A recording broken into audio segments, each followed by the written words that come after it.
right, gonna be checking out a brand new artist on the channel today. He goes by The Real Samson, and this song right here is called Cesspool. Ton of people asking me to check this one out, especially on my live stream this last Sunday. I'm gonna be live streaming again this Sunday, probably around 11 a.m., 12 p.m. Central Standard Time for a couple hours. We sit there and vibe, and I react to songs that the chat suggests. It's just a really dope sense of community that I've been missing for a long time, and I just love being able to connect and listen to songs that I wouldn't typically listen to on this channel. But during that last live stream, somebody donated and asked me to check out this song right here. We listened to about the first minute and a half, and I was like, dang, this dude has really sparked my interest. Then I put out a tweet the other day saying, who's some dope artists that you guys know that I should check out, especially if they don't have copyright claims? And a couple people recommended this guy again, specifically this song. So I said, all right, screw it. Let's just check out the whole song on the channel. What's it gonna hurt? So shout out to you guys. This is The Real Samson, Cesspool. Let's check it out.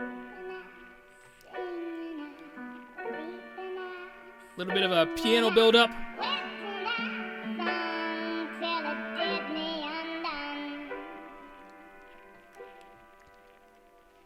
Yeah, I get in my head sometimes, wondering if I'm good enough. I ain't looking for a compliment, that's just how it is. I take a step and my foot gets stuck. It's like everything I do is a masterpiece. I always one-up myself every time I drop. So when I go to write the next one, I'm thinking about the last one and how good it was, and I get writer's block. I'm my own worst critic, no one's worse with it. To pick apart every word, shit is so irking, it's so frustrating. Listen to that cadence. Every single verse I compose is so worthless. How am I supposed to finish it? I can say fuck it. That's the thing that I liked a lot, and like you could tell, like my eyebrows was like, whoa, what the hell? Really great cadence, really cool flow switches. But also, as a rapper myself and as an artist myself, this is like one of the most relatable tracks I've heard in a minute. Talking about being in his own head, wondering if he's good enough, and he's always trying to one-up the last track that he does, and he overthinks it so much that he gets writer's block, and he can't make a new song because he's trying so hard to one-up the last thing he did. That shit happens to me literally every single time I go to make a song. So I haven't dropped a solo album in 3 years. I keep overthinking everything. And then about being his own worst critic, I've rapped about that so many times, but I really love the flow that he did to introduce that part where he said, I'm my own worst critic. No one's worse with it. I can't remember the words exactly, but it just reminds me of a drum, and I love drum rappers. Nice cadence. I compose is so worthless, how am I supposed to finish it?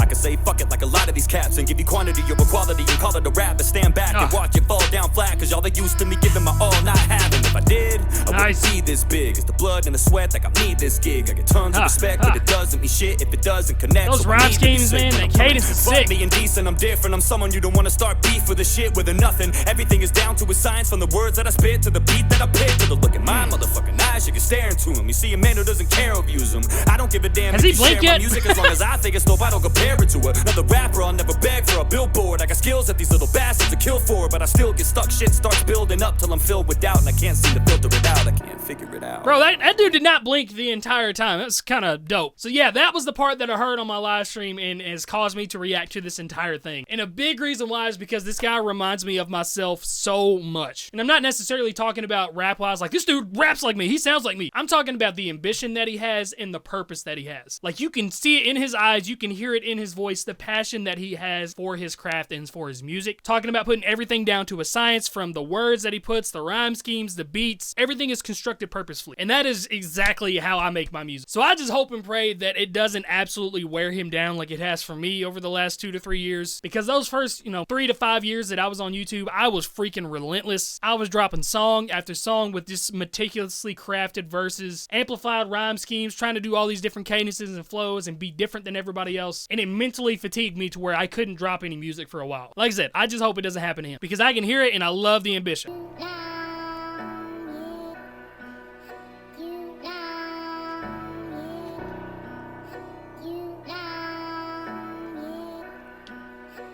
Okay, we got a nice little bridge, just nothing. People wondering why I go ghost right after I post something so live and so dope. Like, why, bro? You lit a fire and let it go. Could've made it grow, but instead you let that shit die slow. Like, I don't know. Dog, you're preaching to the choir. Nice rhyme schemes again. All this perfectionism is eating my desire. Everything I do, I nitpick to pieces. How the fuck I freeze up with my feet to the fire? And on top of all that, they won't get nice little bar right there. How do I freeze up when my feet are to the fire? And then him continuing on with him being his own worst critic. Like, I don't know why I go ghost. Like, you're preaching to the choir. I don't know why I do this. Again, reminds me of myself. My producer, Joey Nato, and fellow rapper and YouTuber, called me one day and basically chewed my ass, because I made a song a few months ago called Eeny Meeny Miny Mo and put it out on TikTok, and it was just blowing up out of nowhere. There was thousands upon thousands of people doing open verse challenges to it and duetting it, and it was getting crazy streams, and I just wasn't doing anything about it. I wasn't duetting anymore more open verse challenges. I wasn't reposting. I wasn't making skits. I was just like, cool. And I have no idea why I didn't do anything. I probably really could have exploded that song even more if I did stuff with it, but it just didn't feel right and I didn't want to do it. And like I said, it's probably where I've been worn down over the years. I freeze up with my feet to the fire, and on top of all that, they won't get off my back. Sometimes I wish I never did any political tracks. I meant every single word I ever spit in those raps, but now it seems like it's all anybody wishes I asked. That ain't the type of shit I did to get where I'm at. If you went through my catalog and you flipped to the back and did the math and listened to my original act, you'll see a cat dedicated to the pen and the craft. But on the other hand, there's a different attack. People who were there at the beginning of the path, they hate it. They say that I just did it for cash and it was all a big grift just to get me your bag. I can't win. I feel like I'm ripping in half. I don't know if I should get mad or forget it and laugh. Yeah, I'll leave my Cash App in the description tab, but it's your decision to put a tip in my hat. I never asked. I never held my hand out. Okay, so I can't do this. This guy's just so relatable for me because it's like I'm looking in a damn mirror. Sometimes he wishes he never did his political stuff because now he feels like that's all people want to hear from him, because the political genre is basically a cheat code, I feel like. But I love that he's saying, like, that's not who I am. If you look back into my catalog, you'll see somebody that's always been dedicated to making the best raps possible. And he's saying, on the other hand, the people that were there when he started making these dope raps are like, now he's going for a cash grab for this political shit. Double-edged sword. I love just peeking into his brain right here. Thankfully, I never got into the trap that is the political scene, because it is a trap. But my trap a few years ago, I guess, was more so like fast rap or dissing mumble rap, because it felt like every song that I was putting out, people were wanting me to do fast rap or like shit on mumble rappers. But then I was like, if you look back in my catalog, like, I don't rap fast all the time. It's just kind of a little novelty. I sing a little bit too. And then some of the fans that were there for just like the original music that I was doing would be like, oh, he's dissing mumble rap again, or oh, there's the fast shit again. They're just doing that to get people to talk about it. So dude, I understand completely with this guy right here. Sorry, I'm not trying to make this whole thing about me. I just wasn't expecting all of this to be this relatable and this reflective of my own career, really. I never asked, I never held my hand out, I never tried to use you to grow my wealth. So how the hell you gonna tell me I did it for money, dog? I don't even promote myself. If I put out a song with a message in it, then it's genuine. It's just the way I feel. I feel like I shouldn't ask you to pay me for that. I'm trying to make you think, not make a sale.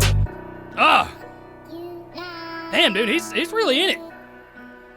I like that, saying he puts out a song with a message in it. That's how he feels, whether it be political or songs like this. I love it. The worst part is they put me in a box with all these other dudes that fucking suck. And if you think I'm talking about you, then I probably am. So fucking what? Yeah, sure, we share some of the same viewpoints, and our core beliefs are probably similar too. But I take rap way too serious to act like I don't cringe every time I listen to you. Everybody, say what you want about me, but you know damn well every song I killed. Even if you never agreed with what I said, if you know rap, then you know I brought the skill. It was always real. I wanted y'all to feel what I felt at the time when I wrote those lyrics. I tried my hardest and put my heart in it and crossed my fingers and just hope you hear it. Everything they gave you was surface level. Me, I dug up dirt with a shovel, dove in deep, and we all explored. Every single release was like a college course. I dissected every topic that I spoke on, did research every time that I wrote songs. I tried to be as thorough as I possibly could, always double checking to make sure I didn't get any quotes wrong. And that's why I don't do it all the again. Just he's good, man. He is fucking good. I feel like I could be best fucking friends with this guy. So obviously he's talking about the political genre now, and he's saying they put me in a box with all these other fucking guys that fucking suck. Is this the guy that dissed Tom MacDonald? I remember a bunch of people asking me to check out somebody that dissed Tom MacDonald back when Upchurch did it, because I think he's very clearly talking about him, and I love that he's addressing, like, yeah, we probably share some of the views, but like, I actually care about this stuff. I dig deep into the issues and I talk about what I'm feeling. You just talk about all these hot topics, the surface level stuff. And on top of that, saying even if you don't agree with my viewpoints, you can still hear the technicality of my rap. You hear the science of how I constructed this. Yeah, this guy's gonna be somebody. I didn't get any quotes wrong, and that's why I don't do it all the time. It comes from a true place of inspiration. I'm not gonna make shit up just to put shit out. If I don't feel it, I'm not gonna say it. I hate this little subgenre of rap and the cesspool that it's grown into. I'd wrap the rope around my fucking neck before I let somebody rope me in with you. I just want to rap now. Fuck, dude. Woo! What an ending right there, bro.